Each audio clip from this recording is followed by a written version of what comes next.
Les commissaires-priseurs de la maison de vente aux enchères Boisseau-Pomez mettent à votre service leurs compétences et leur réseau d'experts pour l'estimation et la vente de vos biens.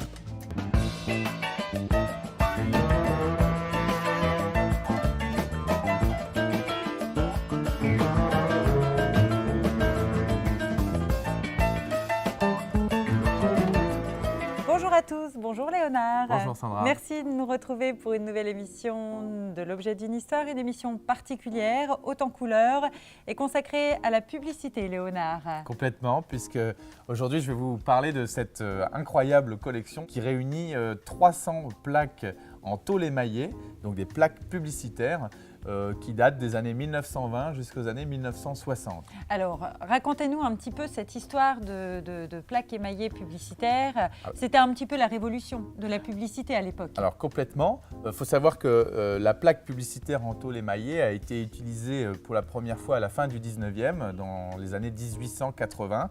C'est à partir de ce moment-là que les grandes compagnies utilisaient ce support, ce média, j'allais dire, pour communiquer et vanter les mérites de leurs produits phares.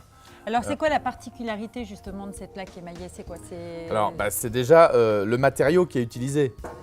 Donc, c'est de la tôle émaillée, une plaque de fer sur laquelle on a apposé de l'émail. Donc, l'émail, vous vous souvenez, c'est de la poudre de verre mélangée à des oxydes métalliques que l'on appliquait au pochoir sur cette plaque.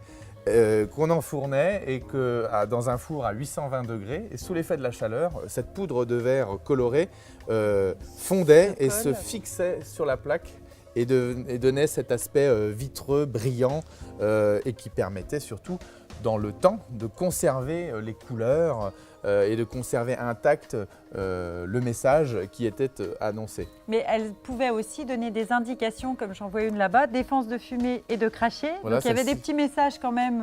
Oui, bien sûr, c'était la vocation première de la plaque en tôle émaillée était donc de faire la publicité, mais également on pouvait transmettre des messages.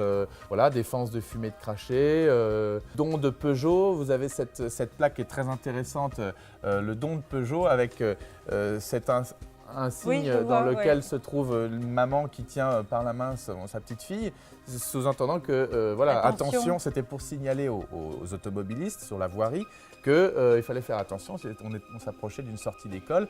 Donc on voit que la plaque en tôle émaillée avait une vocation à la fois publicitaire et à la fois dans la signalétique, dans le but de vouloir informer les automobilistes ou les passants sur la voirie. Alors moi qui suis un petit peu plus vieille que vous, Léonard, mais un tout petit peu, hein, en fait, moi j'ai vu dans les rues de Troyes ou même dans nos campagnes ces différentes plaques publicitaires.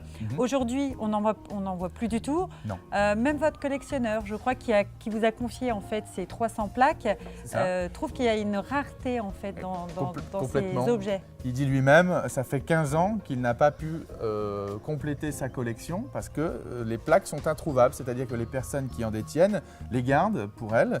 On ne les vend plus, donc chez les antiquaires, sur les vides-greniers, dans les salles de vente, on en trouve rarement. Donc c'est ce qui fait la particularité de cette collection, c'est qu'aujourd'hui, on a sur le marché 300 plaques qui sont à vendre et qui sont disponibles et qui, donc, j'espère, vont ravir les placomaillophiles, donc les collectionneurs des plaques émaillées. Et c'est en plus une estimation plutôt intéressante, justement. Oui, une estimation attractive, puisque voilà, les plaques sont estimées autour de 50 à 300 euros pour les plus prestigieuses d'entre elles. Je pense notamment au bouillon cube, au chocolat meunier, qui sont véritablement les plus recherchés aujourd'hui dans cette spécialité de plaques émaillées.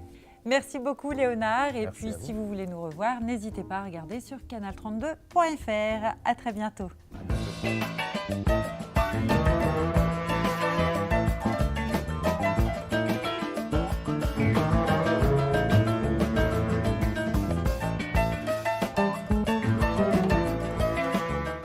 Les commissaires-priseurs de la maison de vente aux enchères Boisseau-Pomez mettent à votre service leurs compétences et leur réseau d'experts pour l'estimation et la vente de vos biens.